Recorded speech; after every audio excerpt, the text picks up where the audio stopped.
الله والعاقبة للمتقين ولا عدوان إلا على الظالمين وأصلي وأسلم على أشرف الأنبياء والمرسلين وعلى آله وصحبه أجمعين أما بعد ഏറെ ബഹുമാന്യരായിട്ടുള്ള സത്യവിശ്വാസി സഹോദരങ്ങളെ, സർവ്വലോകരക്ഷിതാവും അളവറ്റ ദയാപരനുമായ റബ്ബ് സുബ്ഹാനഹു വ തആലയുടെ വിധിവിലക്കുകളും അവന്റെ മാർഗനിർദ്ദേശങ്ങളും ജീവിതത്തിന്റെ രഹസ്യ പരസ്യ മേഖലകളിൽ പ്രത്യേകം സൂക്ഷിച്ചുകൊണ്ട് ജീവിക്കണമെന്ന് സ്വന്തത്തോടുന്ന പോലെ ഏവരെയും അമുഖമായി ഓർമ്മപ്പെടുത്തുകയാണ്. പരിശുദ്ധ റമദാനിന്റെ ഏറ്റവും മഹത്വമുള്ള ദിനരാത്രങ്ങളിലൂടെയാണ് നമ്മൾ സഞ്ചരിച്ചുകൊണ്ടിരിക്കുന്നത്. ഓരോ സുദിനങ്ങളും അതിവേഗം നമ്മിൽ നിന്ന് കൊഴിഞ്ഞു പോകുന്ന ഈ ഒരു സാഹചര്യത്തിൽ പരിശുദ്ധ റമദാൻ കൊണ്ട്, നോമ്പ് കൊണ്ട് സട്ടാവ് ലക്ഷ്യമാക്കിയിട്ടുള്ള ആ യഥാർത്ഥ തഖ്വ നേടിയെടുക്കാനുള്ള ബോധപൂർവമായിട്ടുള്ള ശ്രമം ഉണ്ടാകണമെന്ന് സാന്ദർഭികമായി കൊണ്ട് ഏവരെയും ഓർമ്മപ്പെടുത്തുകയും ഇസ്ലാമിക പ്രബോധനം, ദഅവത്ത്, അതുമായി ബന്ധപ്പെട്ട് ഏതാനും ചില കാര്യങ്ങൾ നിങ്ങളുടെ ശ്രദ്ധയിൽപ്പെടുത്താനാണ് കേൾക്കുവാനും പറയുവാനും അത് ജീവിതത്തിൽ പകർത്തുവാനുമുള്ള വലിയ തൗഫീഖ് അല്ലാഹു നമുക്ക് ഏവർക്കും പ്രദാനം നൽകിയിരിക്കുന്നു. നമ്മളൊക്കെ ജീവിതത്തിൽ പരിശുദ്ധ ഇസ്ലാമിന്റെ കൽപ്പനകളെ കൃത്യമായി കൊണ്ട് ജീവിതത്തിൽ കാത്തു സൂക്ഷിക്കുന്ന ആളുകളാണ്. പ്രത്യേകിച്ച് ഇസ്ലാം കാര്യങ്ങൾ നമ്മുടെ ജീവിതത്തിൽ നമ്മൾ വളരെയധികം ശ്രദ്ധയോടുകൂടി അനുഷ്ഠിക്കുന്നതാണ്. നമുക്കറിയാം, നമസ്കാരം നമ്മുടെ ബാധ്യതയാണ് എന്ന് നമ്മൾ തിരിച്ചറിഞ്ഞിട്ടുണ്ട്. അതോടൊപ്പം തന്നെ നോമ്പ് അതും നിർബന്ധ ബാധ്യതയാണ് എന്ന് നമ്മൾ മനസ്സിലാക്കി. സക്കാത്തും ഹജ്ജും മറ്റു കർമ്മങ്ങളൊക്കെയും അങ്ങനെ നമ്മുടെ ബാധ്യതയായിക്കൊണ്ട് നമ്മൾ തിരിച്ചറിയുകയും അത് അനുഷ്ഠിക്കുകയും ചെയ്യുന്നവരാണ്. ഇവിടെയാണ് പലപ്പോഴും നമുക്ക് ഒരു വീഴ്ച സംഭവിച്ചിട്ടുള്ളത്. കാരണം ഇസ്ലാമിക പ്രബോധനം, അള്ളാഹുവിലേക്കുള്ള ക്ഷണം, ആ ദഅവത്ത് അത് എന്റെ ബാധ്യതയാണ് എന്നുള്ള വിഷയത്തിലാണ് നമുക്ക് വീഴ്ചകൾ സംഭവിച്ചത്. അത് ഏതാനും ചില ആളുകൾ, ചില പണ്ഡിതന്മാരും അല്ലെങ്കിൽ അതുപോലെയുള്ള ആളുകളൊക്കെ നിർവഹിക്കേണ്ട ഒരു സംഗതിയാണ് ദഅവത്ത് എന്ന രീതിയിലാണ് പലപ്പോഴും നമ്മൾ ഇത്തരത്തിലുള്ള ഇസ്ലാമിക പ്രബോധനത്തെ പോകുന്നത്. ഇവിടെയാണ് നമ്മൾ മനസ്സിലാക്കേണ്ടത്, അല്ലാഹു സുബ്ഹാനഹു വ തആല എല്ലാ സമുദായങ്ങളിലേക്കും അവന്റെ പ്രവാചകന്മാരെ നിയോഗിച്ചിട്ടുണ്ട്. വഇൻ ഉമ്മത്തിൻ ഇല്ലാ ഖലാ ഫീഹാ നദീർ. എല്ലാ സമുദായങ്ങളിലേക്കും അല്ലാഹു സുബ്ഹാനഹു വ തആല പ്രവാചകന്മാരെ നിയോഗിച്ചിട്ടുണ്ട്. ആ പ്രവാചകന്മാരൊക്കെയും തന്നെ തങ്ങളുടെ സമൂഹത്തെ അല്ലെങ്കിൽ തങ്ങളുടെ സമൂഹത്തോട് അവർ പ്രഥമമായിക്കൊണ്ട്, പ്രധാനമായിക്കൊണ്ട് അവർ ദഅവത്ത് ചെയ്തിരുന്നത് ഈ ലാ ഇലാഹ ഇല്ലല്ലാഹ്, അവരെ ഈ ആദർശത്തിലേക്ക് ലാ ഇലാഹ ഇല്ലല്ലാഹ് ക്ഷണിക്കുകയായിരുന്നു. ഓരോ പ്രവാചകന്മാരും ഓരോ സമുദായങ്ങളിലേക്ക് വരുമ്പോഴും അവർ തങ്ങളുടെ പ്രബോധിത സമൂഹത്തോട് പ്രഥമവും പ്രധാനമായിക്കൊണ്ടും പറഞ്ഞത് യാ ഖൗമി ഇബ്ദുല്ലാഹ് മാ ലക്കും മിൻ ഇലാഹിൻ ഗൈറു. അല്ലയോ എന്റെ സമൂഹം, എന്റെ സമുദായം, നിങ്ങൾക്ക് അവനല്ലാതെ ഒരു ഇലാഹില്ല, ആരാധ്യനില്ല എന്നാണ് എല്ലാ പ്രവാചകന്മാരും തങ്ങളുടെ സമൂഹത്തോട് പറഞ്ഞിട്ടുള്ള പ്രധാനപ്പെട്ട കാര്യങ്ങൾ. പ്രബോധനത്തിന്, ഇസ്ലാമിക പ്രബോധനത്തിന് ചില മുൻഗണനാ ക്രമങ്ങളുണ്ട്, ചില പ്രയോറിറ്റികളുണ്ട്. അതിൽ ഒന്നാമത്തെ പ്രയോറിറ്റി എന്ന് പറയുന്നത് അത് തൗഹീദ് തന്നെയാണ്, ലാ ഇലാഹ ഇല്ലല്ലാഹ്. അത് നമ്മൾ മാറ്റം വരുത്താൻ പാടില്ല. ഒന്നാമത്തെ അജണ്ടയായിക്കൊണ്ട് ഇസ്ലാമിക പ്രബോധനത്തിന്റെ ദഅവത്തിന്റെ മുഖ്യമായിട്ടുള്ള അജണ്ട എന്ന് പറയുന്നത് ദഅവത്തുൽ ഇലല്ലാഹ്, അല്ലാഹുവിലേക്കുള്ള ക്ഷണമാണ്, ലാ ഇലാഹ ഇല്ലല്ലാഹ്. അതാണല്ലോ മഹാനായിട്ടുള്ള പ്രവാചകൻ സ്വല്ലല്ലാഹു അലൈഹി വസല്ലമയും അവിടുന്ന് കാണിച്ചു തന്നത്. പ്രവാചകൻ വരുന്ന സന്ദർഭത്തിൽ ആ മക്കയുടെ അവസ്ഥ നമുക്കറിയാം, അറേബ്യയുടെ അവസ്ഥ നമുക്കറിയാം അല്ലെ. ചരിത്രത്തിൽ കാണാൻ സാധിക്കുന്നത് ഡാർക്ക് ഏജ് എന്നറിയപ്പെടുന്ന സർവവിധ അധാർമിക പ്രവർത്തനങ്ങളും നിറഞ്ഞാട്ടിയിരുന്ന സമൂഹം കള്ളിലും പെണ്ണിലും യുദ്ധത്തിലും തങ്ങളുടെ ജീവിതത്തെ തളച്ചിട്ട ഒരു സമൂഹത്തിലേക്കാണ് അല്ലാഹുവിന്റെ പ്രവാചകൻ സ്വല്ലല്ലാഹു അലൈഹി വസല്ലം വന്നത്. ആ പ്രവാചകൻ സ്വല്ലല്ലാഹു അലൈഹി വസല്ലമ അവരോട് ഉണർത്തിയ, അവരെല്ലാവരും വിളിച്ചുകൂട്ടി അല്ലാഹുവിന്റെ പ്രവാചകൻ പറഞ്ഞത്, അതെ, ഈ ലോകത്തിന് സൃഷ്ടാവുണ്ട്, ഏകനായിട്ടുള്ള അല്ലാഹുവുണ്ട്, ആ അല്ലാഹുവിനെ മാത്രമേ നിങ്ങൾ ആരാധിക്കാവൂ. ലാ ഇലാഹ ഇല്ലല്ലാഹ്, അല്ലാഹുവല്ലാതെ നിങ്ങൾക്കൊരു ആരാധ്യനില്ല തന്നെ എന്നാണ് അല്ലാഹുവിന്റെ പ്രവാചകൻ സ്വല്ലല്ലാഹു അലൈഹി വസല്ലമ ആ സമൂഹത്തോട് ഒന്നാമതായി കൊണ്ട് പറഞ്ഞത്. അപ്പോഴാണല്ലോ അബൂലഹബ് കൂട്ടത്തിൽ നിന്ന് എഴുന്നേറ്റ് ചോദിച്ചത്, മുഹമ്മദ് അലി ഇതിനു വേണ്ടിയിട്ടാണോ മുഹമ്മദ് നീ ഞങ്ങൾ ഒരുമിച്ച് കൂട്ടിയത് എന്ന് പറഞ്ഞ് അവിടെ മുതൽ പ്രവാചകൻ സ്വല്ലല്ലാഹു അലൈഹി വസല്ലം അൽ അമീനായിരുന്ന, വിശ്വസ്തനായിരുന്ന പ്രവാചകൻ സ്വല്ലല്ലാഹു അലൈഹി വസല്ലം ലാ ഇലാഹ പറഞ്ഞതോടുകൂടി അവരുടെ മുഖ്യമായിട്ടുള്ള ശത്രുവായി തീരുകയാണ്. ലാ ഇലാഹ എന്ന് പറയുമ്പോ ചില പ്രയാസങ്ങൾ കേൾക്കേണ്ടി വരും, ചില പ്രതിസന്ധികളൊക്കെ ഉണ്ടാകും എന്ന് തന്നെയാണ് പ്രവാചക ജീവിതത്തിൽ നമുക്ക് കാണാൻ കഴിയുന്നത്. അല്ലാഹു സുബ്ഹാനഹു വ തആല വിശുദ്ധ ഖുർആനിൽ ഓർമ്മപ്പെടുത്തി, വലഖദ് ബഅസ്നാ ഫീ കുല്ലി ഉമ്മത്തിൻ റസൂലാ അൻ യഅബുദുല്ലാഹ വജ്തനിബുത് താഗൂത്ത്. വലഖദ് ബഅസ്നാ ഫീ കുല്ലി ഉമ്മത്തിൻ റസൂലാ, എല്ലാ സമുദായത്തിലേക്കും പ്രവാചകന്മാരെ അയച്ചിട്ടുണ്ട്. അവരുടെ പ്രബോധനം അൻ യഅബുദുല്ലാഹ, അല്ലാഹുവിനെ ആരാധിക്കാനും, വജ്തനിബുത് താഗൂത്ത്, ദുർമൂർത്തികളെ, അല്ലാഹുവിന് പുറമെ വിളിച്ചു പ്രാർത്ഥിക്കപ്പെടുന്ന, ആരാധിക്കപ്പെടുന്ന എല്ലാത്തിനെയും വെടിയുവാനുമാണ് ലോകത്തേക്ക് അഖില പ്രവാചകന്മാരും കടന്നു വന്നത് എന്ന് അല്ലാഹു സുബ്ഹാനഹു വ തആല വിശുദ്ധ ഖുർആനിലൂടെ നമ്മളെ പഠിപ്പിക്കുകയാണ്. ഇവിടെയാണ് നമ്മൾ മനസ്സിലാക്കേണ്ടത്, ആ പ്രവാചകൻ സ്വല്ലല്ലാഹു അലൈഹി വസല്ലമ തന്റെ സമൂഹത്തോട്, അല്ലെങ്കിൽ അല്ലാഹുവിന്റെ പ്രവാചകൻ സ്വല്ലല്ലാഹു അലൈഹി വസല്ലമയെ പിൻപറ്റുന്ന നമ്മൾ ആ പ്രവാചകൻ സ്വല്ലല്ലാഹു അലൈഹി വസല്ലമയുടെ മാതൃക നമ്മൾ സ്വീകരിക്കേണ്ടതുണ്ട്. ഈ വിഷയത്തിലും അല്ലാഹുവിന്റെ പ്രവാചകൻ പറയുന്നുണ്ട്, തന്റെ സമൂഹത്തോട്, ആ പ്രബോധിത സമൂഹത്തോട് പ്രവാചകൻ സ്വല്ലല്ലാഹു അലൈഹി വസല്ലമ ഉണർത്തിയത്, ആ സമൂഹത്തെ ഉണർത്തിയത് വിശുദ്ധ ഖുർആനിൽ നമുക്ക് കാണുവാൻ സാധിക്കുന്നു. ഖുൽ ഹാദിഹി സബീലി, നബിയെ പറയുക, പ്രഖ്യാപിക്കുക, ഹാദിഹി സബീലി അദ്ഉ ഇലല്ലാഹ്, അദ്ഉ ഇലല്ലാഹി അലാ ബസീറ അന വമൻ തബഅനി. ഈ ആയത്ത് ശരിക്കും നമ്മൾ പഠിക്കണം. അല്ലാഹുവിന്റെ പ്രവാചകൻ പ്രഖ്യാപിക്കുകയാണ്, ഹാദിഹി സബീലി, ഇതാണ് എന്റെ മാർഗം. റസൂൽ പറയാണ്, ഇതാണ് എന്റെ മാർഗം. അദ്ഉ ഇലല്ലാഹ്, അതാണ് മാർഗം. ഞാൻ അല്ലാഹുവിലേക്ക് ക്ഷണിക്കുന്നു, ഞാൻ ജനങ്ങളെ അല്ലാഹുവിലേക്ക് ക്ഷണിക്കുന്നു. അലാ ബസീറത്തിൻ, നല്ല ഉൾക്കാഴ്ചയോടുകൂടി, കൃത്യമായിക്കൊണ്ടുള്ള, വ്യക്തമായിക്കൊണ്ടുള്ള, സ്പഷ്ടമായിട്ടുള്ള തെളിവുകളുടെ, ഉജ്ജത്തുകളുടെ അടിസ്ഥാനത്തിൽ ഞാനിതാ ജനങ്ങളെ അല്ലാഹുവിലേക്ക് ക്ഷണിക്കുകയാണ്. ഞാൻ മാത്രമല്ല, അന വമനിത്തബഅനി, ഞാനും എന്നെ പിൻപറ്റിയ ആളുകളും ചെയ്യേണ്ട പണിയതാണ്. ഞാനും എന്നെ പിൻപറ്റിയ ആളുകളും ചെയ്യുന്ന പണി എന്ന് പറഞ്ഞാൽ അത് അല്ലാഹുവിലേക്കുള്ള ക്ഷണമാണ്. ഇതാണ് എന്റെ മാർഗമെന്ന് പ്രഖ്യാപിക്കാൻ അല്ലാഹുവിന്റെ പ്രവാചകരോട് അല്ലാഹു സുബ്ഹാനഹു വ തആല പറയുകയാണ്. പ്രിയപ്പെട്ടവരെ, ആ പ്രവാചകനെ പിന്തുടരുന്ന ആളുകളാണോ നമ്മളൊക്കെ, അല്ലേ? അപ്പൊ നമുക്ക് ബാധകമല്ലേ ഇത്?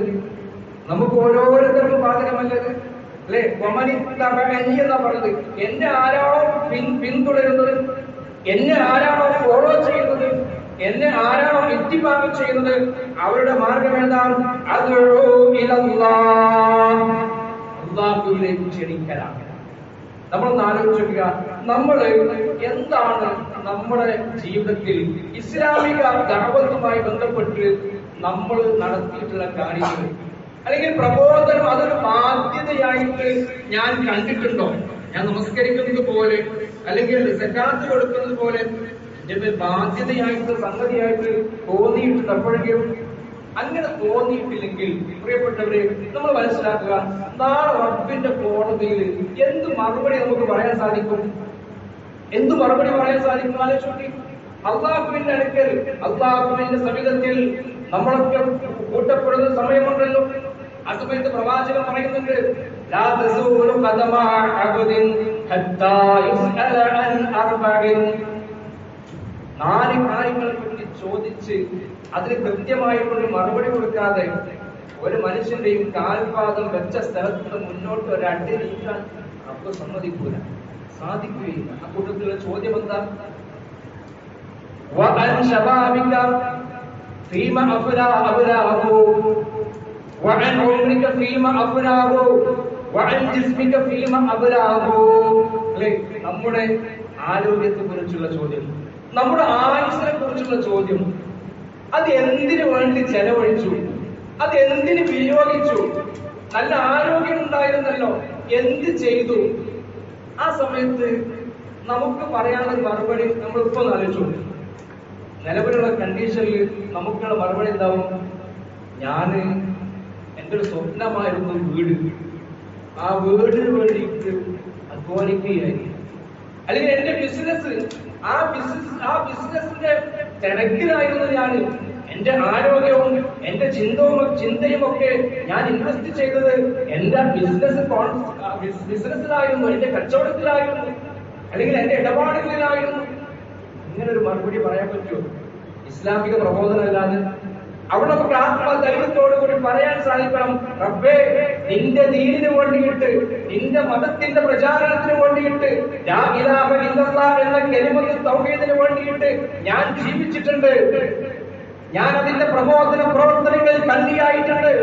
ദഅവത്തിന്റെ മാർഗത്തിൽ ഞാൻ എന്റെ ആയുസ് ചെലവഴിച്ചിട്ടുണ്ട് എന്ന് അവിടെ പറയാൻ സാധിക്കുമോ? പ്രിയപ്പെട്ടവരെ, നമുക്ക് നമ്മളൊന്ന് ആലോചിച്ചു നോക്കുക. അതല്ലാതെ ഭൗതികമായിട്ട് കുറേ കാര്യങ്ങൾ നമുക്ക് പറയാനുണ്ടാവും.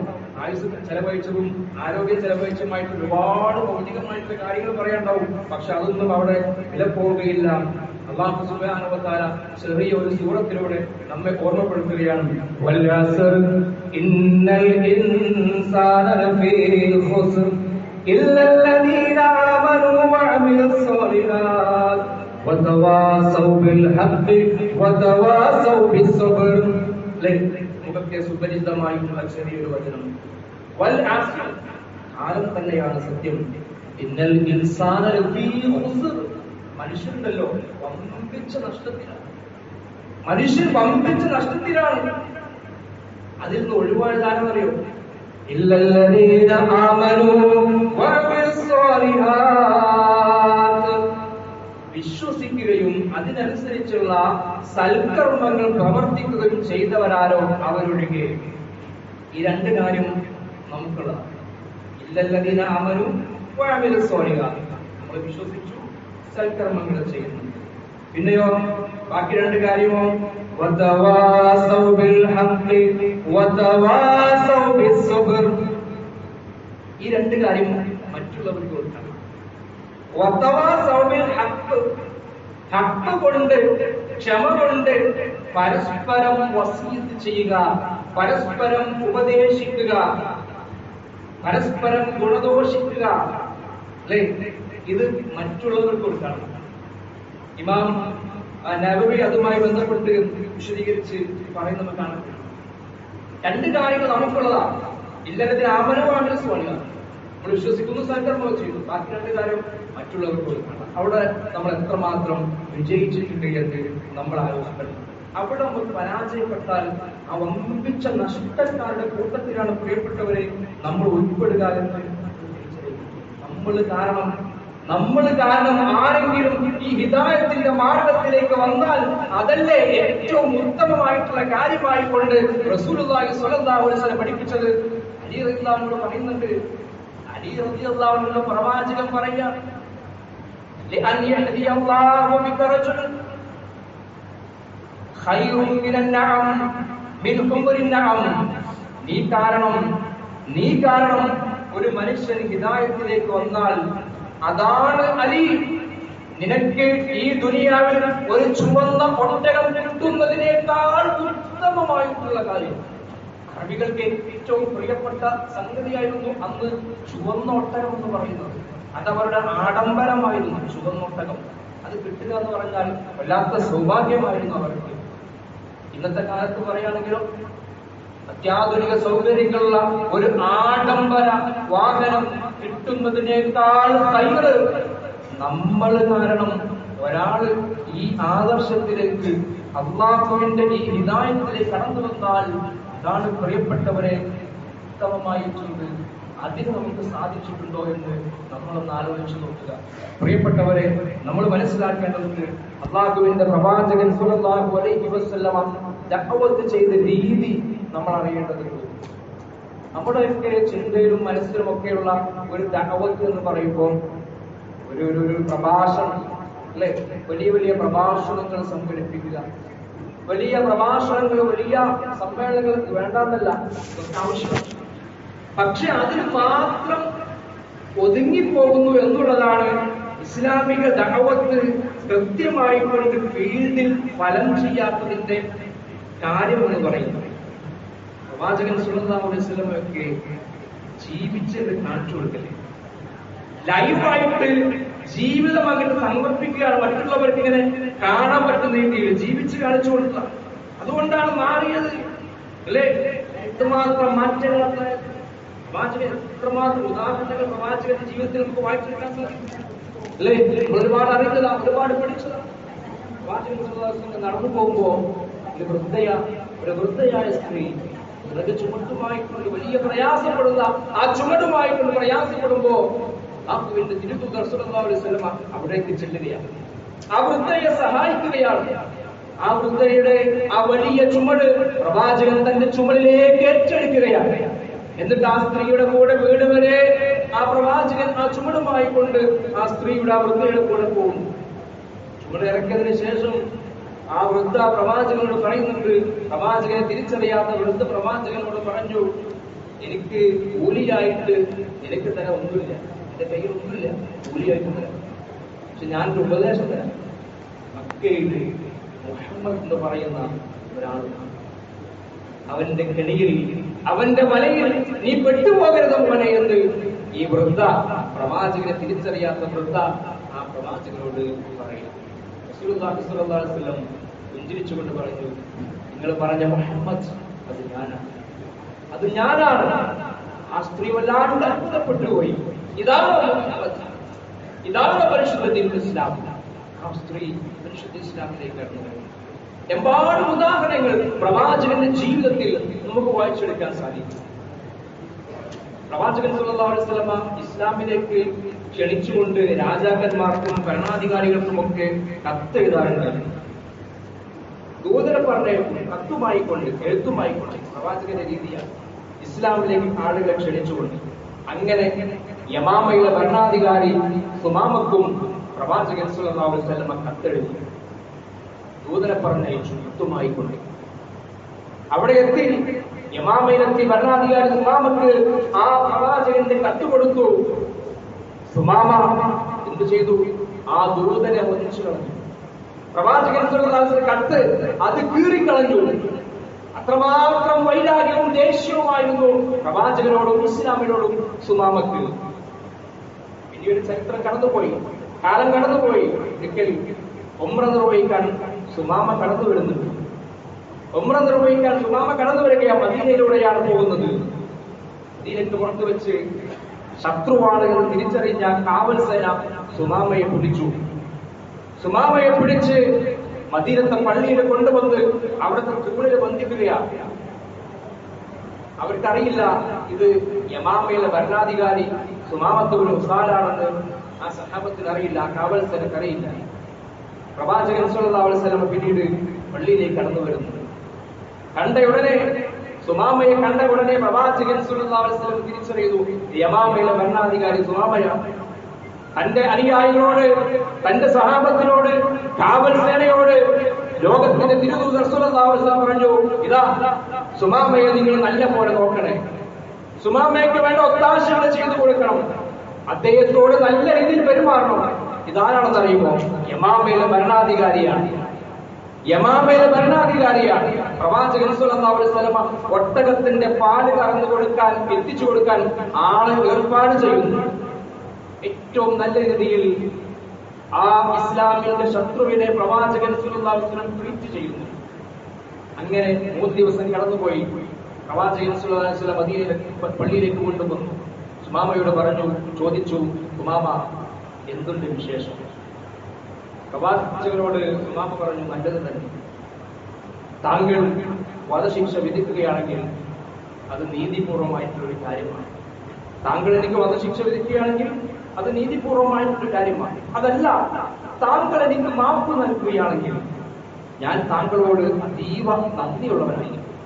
പ്രവാചകൻ സുല്ലല്ലാഹു ഉടനെ പറഞ്ഞു, സുമാമയെ നിങ്ങൾ പോകാൻ അനുവദിക്കണം, സുമാമയെ നിങ്ങൾ പോകാൻ അനുവദിക്കണം.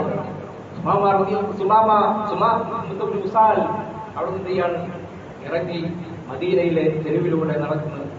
അവിടെയുള്ള ഒരു ജലാശയത്തിൽ കുളിച്ച് ശുദ്ധമായി വീണ്ടും പ്രവാചകന്റെ സന്നിധിയിലേക്ക് കടന്നു വന്നുകൊണ്ട്, പ്രവാചകന്റെ അനുയായികളൊക്കെ ഇരിക്കുന്ന ആ സദസ്സിലേക്ക് കടന്നു വന്നുകൊണ്ട് സുമാമ പറയുന്നുണ്ട് വല്ലാത്തൊരു വാക്ക്. സുമാമ പറയുക, പ്രവാചകന്റെ മുഖത്ത് നോക്കിയിട്ട്, അല്ലാഹുവിന്റെ പ്രവാചകൻ, എനിക്ക് ഈ ഭൂമിയിൽ ഏറ്റവും വെറുക്കപ്പെട്ട മുഖം അങ്ങയുടെ മുഖമായിരുന്നു. പക്ഷേ ഇപ്പോ എനിക്ക് ഈ ഭൂമിയിൽ ഏറെ പ്രിയപ്പെട്ട മുഖം പ്രവാചകരെ താങ്കളുടെ മുഖം. എനിക്ക് ഈ ഭൂമിയിൽ ഏറെ വെറുക്കപ്പെട്ട മതം ഇസ്ലാമായിരുന്നു. പക്ഷേ ഈ സന്ദർഭത്തിൽ എനിക്ക് ഏറെ പ്രിയപ്പെട്ട മതം ഇസ്ലാമാണ്. എനിക്ക് ഈ നാടുകളുടെ കൂട്ടത്തിൽ ഏറ്റവും വെറുക്കപ്പെട്ട നാട് മദീനയായിരുന്നു, അങ്ങയുടെ മദീനയായിരുന്നു. പക്ഷേ എനിക്കിപ്പോ ഏറെ പ്രിയപ്പെട്ട നാട്, എന്റെ ഏറെ പ്രിയപ്പെട്ട നാടായിട്ട് മദീനത്തു റസൂലിന്റെ മദീന മാറിയിരിക്കുന്നു. സുമാമത്ത് ബിൻ ഉസാൽ റളിയല്ലാഹു അൻഹു അവിടെ വെച്ച് ഇസ്ലാം സ്വീകരിക്കുക. നിങ്ങൾ പ്രവാചകൻ സല്ലല്ലാഹു അലൈഹി വസല്ലമയുടെ ദഅവത്ത്, പ്രബോധനം ഇങ്ങനെയായിരുന്നു. ആളുകൾ ആ ഒരു ജീവിതം കണ്ടിട്ട് അതിലേക്ക്, ഇസ്ലാമിലേക്ക് ഓടി അടുക്കുകയായിരുന്നു. നമ്മൾ ആലോചിച്ച് നോക്കുക, ഇന്ന് നമ്മുടെയൊക്കെ ജീവിതം കണ്ടിട്ട്, നമ്മുടെയൊക്കെ നടപടിക്രമങ്ങൾ കണ്ടിട്ട്, നമ്മുടെയൊക്കെ ഇടപാടുകൾ കണ്ടിട്ട്, നമ്മുടെയൊക്കെ പെരുമാറ്റം കണ്ടിട്ട് ആരാണ് ഇസ്ലാമിലേക്ക് ആകർഷിക്കപ്പെടുക? നമ്മൾ ആലോചിച്ചു. അതാ പറഞ്ഞത്, പ്രബോധനം എന്ന് പറഞ്ഞാൽ, പ്രിയപ്പെട്ടവർ, ഏറ്റവും വലിയ പ്രബോധനം എന്ന് പറയുന്നത് നമ്മുടെ ജീവിതമാണ്. നമ്മൾ ഇടപെടുന്ന മേഖലകളിൽ നമ്മൾ എങ്ങനെയാ ഇസ്ലാമിന്റെ ഐഡന്റിറ്റി കാത്തു സൂക്ഷിക്കുന്ന വ്യക്തിയാണോ? ആർക്കും അവനൊരു മുസ്ലിമാണ് എന്ന് തിരിച്ചറിയാവുന്ന രീതിയിൽ, യഥാർത്ഥ മുസ്ലിമാണ് എന്ന് തിരിച്ചറിയാവുന്ന രീതിയിലാണോ നമ്മുടെ ജീവിതം? സഹാബത്തുക്ക് അങ്ങനെയായിരുന്നു. അവർക്ക് വലിയ ക്വാളിറ്റികൾ ഉണ്ടായിരുന്നു, വലിയ ഗുണങ്ങൾ ഉണ്ടായിരുന്നു സമൂഹത്തിൽ. അത് മുശ്രിക്കുകൾക്കിടയിലും വലിയ ക്വാളിറ്റി സഹാബത്തുണ്ടായിരുന്നു, അല്ലെ? സ്വഹാബികളുടെ, ഒരു മുസ്ലിമിന്റെ വീട്, അന്ന് ഒരു ജൂത അല്ലെങ്കിൽ മറ്റൊരു മതസ്ഥരും തന്റെ വീട് വിൽക്കുന്ന സമയത്ത് തൊട്ടടുത്ത് മുസ്ലിമാണെങ്കിൽ ആ വീടിന് റൈറ്റ് കൂടും, ആ സ്ഥലത്തിന് മാർക്കറ്റിനേക്കാൾ വില കൂടും. കാരണം എന്താ? തന്റെ അയൽവാസി, അവിടെയുള്ള അയൽവാസി മുസ്ലിമാണ്, അവിടെയുള്ള അയൽവാസി മുസ്ലിമാണ് എന്നുള്ള കാരണമാണ്. ഇന്നോ നമ്മുടെ ജീവിതം അങ്ങനെ ഒരു തലത്തിലേക്ക് പരിവർത്തിപ്പിക്കുവാൻ, അങ്ങനെ ഒരു തലത്തിലേക്ക് കൊണ്ടുപോകുവാൻ പ്രിയപ്പെട്ടവരെ നമുക്ക് സാധിച്ചിട്ടുണ്ടോ എന്ന് നമ്മൾ ആലോചിക്കുക. എന്താണ് നമ്മൾ ഇസ്ലാമിന് വേണ്ടിയിട്ട് നമ്മൾ ചെയ്തിട്ടുള്ളത്? നമസ്കരിക്കുന്നു, നോമ്പെടുക്കുന്നു, സക്കാത്ത് കൊടുക്കുന്നു, ഹജ്ജ് ചെയ്യുന്നു, ഉംറ ചെയ്യുന്നു, അല്ലെ? ഒക്കെ ചെയ്യുന്നു. പക്ഷെ നമ്മൾ എന്ത് മറന്നുപോയത്? ദഅവത്ത് മറന്നുപോയിട്ടുണ്ട്. അതിന്റെ കൂട്ടത്തിൽ കണ്ണിയാകാത്തതുണ്ട്. അതിന്റെ സരണിയിൽ നമ്മളെന്ത് പ്രവർത്തിക്കാത്തത്? അല്ലേ? അതിന്റെ മീറ്റിങ്ങുകൾക്ക്, യോഗങ്ങൾക്ക്, അതിന്റെ പരിപാടികൾക്ക് നമ്മളെന്താ പോകാത്തത്? നമുക്ക് നേരമില്ല. എന്റെ ബിസിനസ് ഉണ്ട്, എന്റെ കച്ചവടമുണ്ട്, എന്റെ വീടുണ്ട്, എന്റെ മറ്റു ഇടപാടുകളുണ്ട്, ഇതിന്റെ മാർഗത്തിലേക്ക് ഞാനില്ല എന്നുള്ളൊരു നിലപാടാണ് നമ്മൾ പേടിക്കണം. അല്ലാഹു പറഞ്ഞ ആ വമ്പിച്ച നഷ്ടക്കാരിൽ നമ്മൾ വിട്ടുപോകാൻ സാധ്യതയുണ്ട് എന്ന് നമ്മൾ മനസ്സിലാക്കുക. പ്രിയപ്പെട്ടവരെ, അല്ലാഹുവിന്റെ മഹത്തായ അനുഗ്രഹം കൊണ്ട് തൗഹീദിന്റെ മാധുര്യം, തൗഹീദിന്റെ വെളിച്ചം സ്വീകരിക്കുവാൻ ഭാഗ്യം ലഭിച്ച മഹാഭാഗ്യവാന്മാരല്ല നമ്മൾ, അല്ലേ? ഈ വെളിച്ചം നമുക്ക് മറ്റുള്ളവരിലേക്ക് എത്തിക്കണ്ടേ? ഈ വെളിച്ചം മറ്റുള്ളവരിലേക്ക് പകർന്നു കൊടുക്കണ്ടേ? അദ്ദീനു അന്നസീഹ. അല്ലാഹുവിന്റെ പ്രവാചകൻ പറഞ്ഞതാണ്, ദീൻ എന്ന് പറഞ്ഞാൽ നസീഹത്താണ്, ഗുണകാംക്ഷയാണ്. എല്ലാരോടും ഗുണകാംക്ഷ. നമുക്ക് വേദന ഉണ്ടാകുന്ന പ്രിയപ്പെട്ടവരെ, നമ്മുടെ കൂടെയുള്ള ആളുകൾ, നമ്മുടെ ചുറ്റുപാടുമുള്ള ആളുകൾ ഈ തൊലാലത്തിന്റെ അന്ധകാരത്തിൽ ഇങ്ങനെ ശിർക്കിന്റെ കൂട്ടങ്ങളിൽ ഇങ്ങനെ ജീവിക്കുമ്പോ നമുക്ക് വേദന വേണ്ടേ? ഖബറുകൾക്കിടയിൽ സുജൂദ് ചെയ്യുമ്പോ കാണുന്ന ഖബറുകളുടെ മുന്നിലൊക്കെ സുജൂദ് അർപ്പിക്കുന്ന ആളുകൾ, നമ്മുടെ മുസ്ലിം സഹോദരികളെ കാണുമ്പോ നമ്മുടെ നെഞ്ചു പിടയണ്ടേ? എന്തേ നമുക്ക് അവരെ ചേർത്ത് പിടിക്കാൻ സാധിക്കാത്തത്? അവരോട് മാന്യമായി കൊണ്ട് സംവദിക്കുവാൻ നമുക്ക് തയ്യാറാവണം. നല്ല രീതിയിൽ ഗുണകാംക്ഷയോടുകൂടി അവരെ ഈ ദീനിന്റെ ഹിദായത്തിലേക്ക്, വെളിച്ചത്തിലേക്ക്, തൗഹീദിന്റെ മാർഗത്തിലേക്ക് കൊണ്ടുവരാൻ നമ്മൾ പ്രയത്നിച്ചേ പറ്റൂ. അങ്ങനെ ഒരുപാട് നമ്മുടെ മഹാരഥന്മാരായിട്ടുള്ള ആളുകൾ പ്രയത്നിച്ചതിന്റെ ഫലമായിട്ടാണ് നമ്മൾ ഈ തൗഹീദിന്റെ രാജപാതയിലൂടെ മുന്നോട്ട് പോയിക്കൊണ്ടിരിക്കുന്നത് എന്നുള്ള സത്യം നമ്മൾ തിരിച്ചറിയണം. വരും തലമുറക്ക് നമുക്ക് അങ്ങനെ ബാക്കിയാക്കി പോകാനെത്തുണ്ട്. വരും തലമുറക്ക് തൗഹീദിന്റെ വെളിച്ചമെത്തിക്കുവാൻ നമുക്കിവിടെ ബാക്കിയാക്കി പോകാനെത്തുണ്ട് പ്രിയപ്പെട്ടവരെന്ന് നമ്മളൊന്ന് ആലോചിക്കുക. കാരണം അല്ലാഹുവിന്റെ പ്രവാചകൻ സല്ലല്ലാഹു അലൈഹി വസല്ലം പറഞ്ഞു, ഇദാ മാതൽ ഇൻസാൻ ഇൻഖതഅ അമലുഹു ഇല്ലാ ബിസ്സലാത്ത്. ഒരു മനുഷ്യൻ മരണപ്പെട്ട് കഴിയുമ്പോൾ 3 കാര്യങ്ങളൊഴികെ ബാക്കി എല്ലാ കർമ്മങ്ങളും മുറിഞ്ഞു പോവുകയാണ്. സ്വതക്കത്തും ജാരിയ, അതിൽപ്പെട്ട ഒന്നാണ് സ്വതക്കത്തും ജാരിയ, ജാരിയായിട്ടുള്ള സ്വതക്കം. രണ്ടാമതായിട്ടെന്ന് പറഞ്ഞത് അവൻ ഉപകാരപ്പെടുത്തിയിട്ടില്ല, അവൻ ഇവിടെ പ്രചരിപ്പിച്ചിട്ടില്ല അറിവുണ്ടല്ലോ, ആ അറിവ് കൊണ്ട് ആരൊക്കെ നന്മകൾ ചെയ്യുന്നു, ആരൊക്കെ കർമ്മങ്ങൾ ചെയ്യുന്നു, അതിന്റെ ഒക്കെ ഒരു ഓഹരി അവരിലേക്ക് കൊണ്ടുകൊണ്ടിരിക്കും. മരണശേഷവും പ്രതിഫലം കിട്ടുന്ന കാര്യമാണ് ദഅവത്ത്. ബാക്കിയുള്ള കർമ്മങ്ങളൊക്കെ മുറിഞ്ഞു പോവുക, അല്ലേ?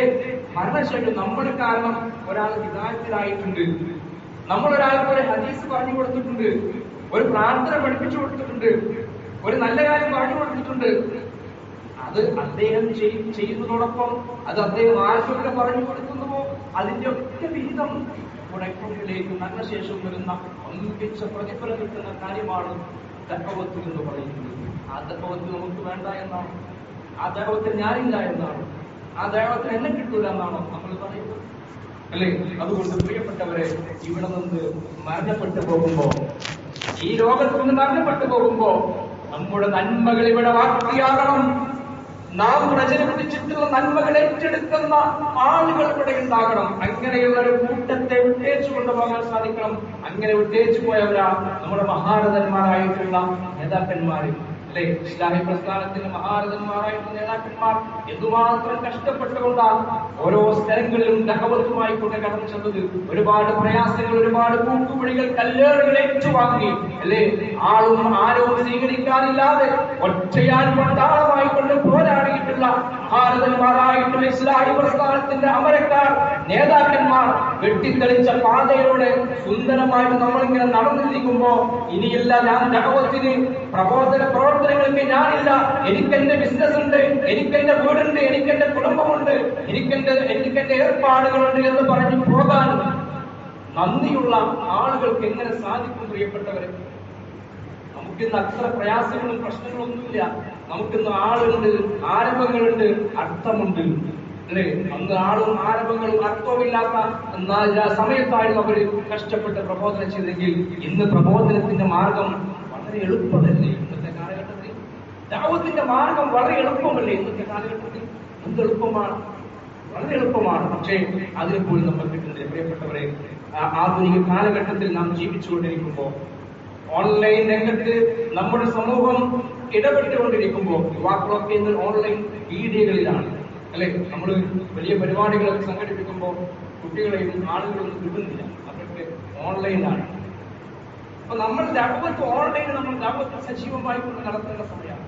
ഇസ്ലാമിന്റെ ശത്രുക്കൾ കൃത്യമായി കൊണ്ട് നവനാസ്തികർ കൃത്യമായി കൊണ്ട് ഇടപെടുന്ന മേഖല എന്ന് പറയുന്നത് സൈബർ ഇടങ്ങളാണ്.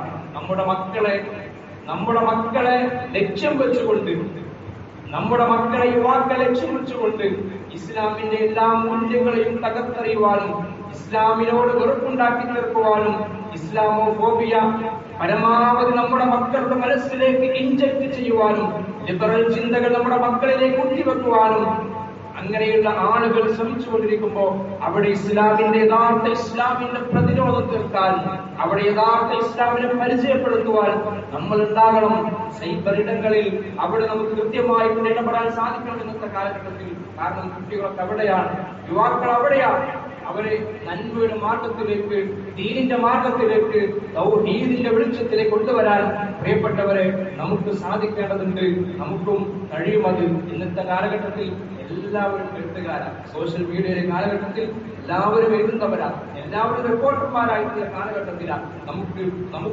നമുക്കും സംവിധാനങ്ങൾ നമ്മുടെ കയ്യിലുണ്ട് അല്ലെ. ഒരായത്ത്, ഒരു ഹദീസ്, ഇസ്ലാമിനെ പറ്റി പരിചയപ്പെടുന്ന സന്ദേശം സോഷ്യൽ മീഡിയയിൽ പങ്കുവെക്കാൻ നമുക്കെന്താ തടസ്സം? അള്ളാഹുവിന്റെ പ്രവാചകൻ പറഞ്ഞു, ബല്ലിഗു അന്നി വലൗ ആയ, ഒരായത്തെങ്കിലും നിങ്ങൾ എന്നിൽ നിന്ന് എത്തിച്ചു കൊടുക്കണം. ഒരായത്തെങ്കിലും. എത്ര ആയത്തുകൾ ലക്ഷക്കണക്കിന് കോടിക്കണക്കിന് ആളുകളിലേക്ക് സെക്കൻഡുകൾ കൊണ്ട് എത്തിക്കാൻ നമ്മുടെ കയ്യിൽ സംവിധാനങ്ങളുണ്ട്, മാർഗങ്ങളുണ്ട്. എന്തേ നമ്മൾ ഉപയോഗപ്പെടുത്താത്തത്? നമ്മൾ മുഴുവൻ സമയങ്ങളിലും സോഷ്യൽ മീഡിയയിലും മറ്റു പ്ലാറ്റ്ഫോമുകളിലും വിഹരിക്കുന്ന നമ്മൾ ദഅ്വാ രംഗത്തെന്താ നമുക്ക് മടി? എന്താ തടസ്സമുണ്ട്? നമ്മൾ ആലോചിച്ചു. നമ്മൾ തിരുത്തുക, സ്വയം മാറുക അല്ലെ. സ്വയം മാറുക, സ്വയം ഒരു മാറ്റത്തിന് വിധേയമാകുക. നമ്മൾ തീരുമാനിക്കുക, ഇൻഷാ അല്ലാഹ് ദഅവത്തിന്റെ മാർഗത്തിൽ ഞാനുണ്ട്, ആരില്ലെങ്കിലും ഞാനുണ്ട് അല്ലെ. ഒരു പരിപാടി സംഘടിപ്പിക്കാൻ ഞാനുണ്ട്, മീറ്റിംഗ് വിളിച്ചാൽ ഞാനുണ്ട്. മോനുണ്ടോ മറ്റോനുണ്ടോ എന്ന് നോക്കണ്ട അല്ലെ. സെക്രട്ടറി വിളിച്ചിട്ടില്ലല്ലോ, പ്രസിഡന്റ് വിളിച്ചിട്ടില്ലോ എന്ന് നോക്കണ്ട. അറിഞ്ഞാൽ അവിടെ ഞാനുണ്ട്. കാരണം അവര് നമ്മളൊറ്റേക്ക, അവിടെ സെക്രട്ടറി ഉണ്ടാവില്ല, പ്രസിഡന്റ് ഉണ്ടാവില്ല, ആരുണ്ടാവില്ല അല്ലെ. ചോദ്യങ്ങളൊക്കെ ഒറ്റയ്ക്ക് നേരിടണം. അപ്പൊ അവിടെ ഓനില്ലാത്തതുകൊണ്ട് ഞാനില്ലായിരുന്നു എന്ന് പറയാൻ പറ്റുമോ?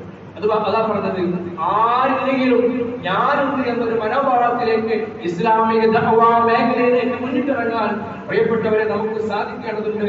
അല്ലാഹു സുബ്ഹാനഹു വ തആല അത്തരത്തിൽ ദീനി ദഅ്വാ രംഗത്ത് കൃത്യമായി കൊണ്ട് ഇടപെടാനും നമ്മുടെ ആരോഗ്യവും നമ്മുടെ സമയവും നമ്മുടെ ഒഴിവ് സമയമൊക്കെ ദീനിന്റെ മാർഗത്തിൽ ചെലവഴിക്കുവാനും അല്ലാഹു വലിയ തൗഫീഖ് നമുക്ക് ഏവർക്കും നൽകി അനുഗ്രഹിക്കുമാറാകട്ടെ. അല്ലാഹുവേ, നമ്മുടെ ജീവിതത്തിൽ വന്നു പോയിട്ടുള്ള ചെറുതും വലുതുമായിട്ടുള്ള മുഴുവൻ പാപങ്ങളും ഞങ്ങൾക്ക് നീ വിട്ടുപുറത്ത് മാപ്പാക്കി തരണ റഹ്മാനെ. അല്ലാഹുവേ, ഈ പരിശുദ്ധ റമദാനിന്റെ സുദിനങ്ങളിൽ പിന്നിട്ട ദിവസങ്ങളിൽ നമ്മൾ ചെയ്തു കൂട്ടിയിട്ടുള്ള നമസ്കാരം, നമ്മുടെ ഇബാദത്തുകൾ, നമ്മുടെ ഖുർആൻ പാരായണം, നമ്മുടെ സ്വതക്കകൾ, നമ്മുടെ സക്കാത്ത്, നമ്മുടെ രാത്രി നമസ്കാരം അല്ലാഹുവേ എല്ലാം നീ കബൂൽ ചെയ്യുമാറാകണം. ഈ വളരെ മഹത്തരമായിട്ടുള്ള സുദിനങ്ങളിലെ പ്രവേശിക്കുമ്പോൾ, ലൈലത്തുൽ ഖദർ പ്രതീക്ഷിക്കുന്ന രാവുകളിലൂടെ കടന്നു പോകുമ്പോൾ അല്ലാഹുവേ, ആ ലൈലത്തുൽ ഖദറിന്റെ ഫദ്ൽ ലഭിക്കുന്ന മഹാഭാഗ്യവാന്മാരുടെ കൂട്ടത്തിൽ ഞങ്ങളെ നീ ഉൾപ്പെടുത്തി അനുഗ്രഹിക്കണമെന്നാണ്. അല്ലാഹു നമ്മുടെ കൂട്ടത്തിൽ കടം കൊണ്ട് രോഗം കൊണ്ട് പ്രയാസപ്പെടുന്ന ഒരുപാട് ആളുകളുണ്ട്. അവരുടെ ബുദ്ധിമുട്ടുകളും പ്രയാസങ്ങളും നീ ദൂരീകരിച്ചു കൊടുക്കാൻ റഹ്മാനെ. അല്ലാഹുവേ, നമ്മുടെ കൂട്ടത്തിൽ മരണപ്പെട്ടു പോയ നമ്മുടെ മാതാപിതാക്കൾ, കുടുംബങ്ങൾ, സഹോദരങ്ങൾ അല്ലാഹുവേ അവർക്ക് മഹഫറത്തും മർഹമത്തും നൽകി അനുഗ്രഹിക്കണമെന്ന. ലോകത്തിന്റെ അഷ്ടദിക്കുകളിൽ നമ്മുടെ സഹോദരങ്ങൾ വലിയ പ്രയാസത്തിലാണ്. വിശിഷ്യ ഫലസ്തീനിൽ നമ്മുടെ പിൻജോമനകൾ മരിച്ചു വീഴുകയാണ്. ശത്രുക്കളുടെ കരങ്ങളാൽ നമ്മുടെ ഒരുപാട് ആളുകൾ ഉച്ചവരും ഉടയവരും നഷ്ടപ്പെടുകയാണ്. അല്ലാഹുവേ, ആ ശുഹദാക്കളെ നീ ഏറ്റെടുക്കണമെന്നാഥ. അല്ലാഹുവേ, അവർക്ക് സമാധാനവും ശാന്തിയും നൽകി അനുഗ്രഹിക്കണമെന്നാഥ. ഈ റമദാനിന്റെ സുദിനങ്ങളിൽ നിന്റെ മഹത്തായ ഫദ്ൽ കൊണ്ട് എല്ലാവിധ ബറക്കത്തും റഹ്മത്തും ശാന്തിയും സമാധാനവും അല്ലാഹുവേ നീ അവർക്ക് പ്രദാനം ചെയ്യുന്നതാണ്. അല്ലാഹുമ്മ അഗ്ഫിർ ലിൽ മുഅ്മിനീന വൽ മുഅ്മിനാത്ത് വൽ മുസ്ലിമീന വൽ മുസ്ലിമാത്ത് الأحياء منهم والأموات ربنا لا تزغ قلوبنا بعد إذ هديتنا وهب لنا من لدنك رحمة إنك أنت الوهاب اللهم أجرنا من النار اللهم أجرنا من النار اللهم أجرنا من النار اللهم إنك عفو تحب العفو فاعف عنا اللهم إنك عفو تحب العفو فاعف عنا اللهم إنك عفو تحب العفو فاعف عنا ربنا آتنا في الدنيا حسنة وفي الآخرة حسنة وقنا عذاب النار ربنا تقبل منا إنك أنت السميع العليم وتب علينا إنك أنت التواب الرحيم آمين آمين برحمتك يا أرحم الراحمين والحمد لله رب العالمين.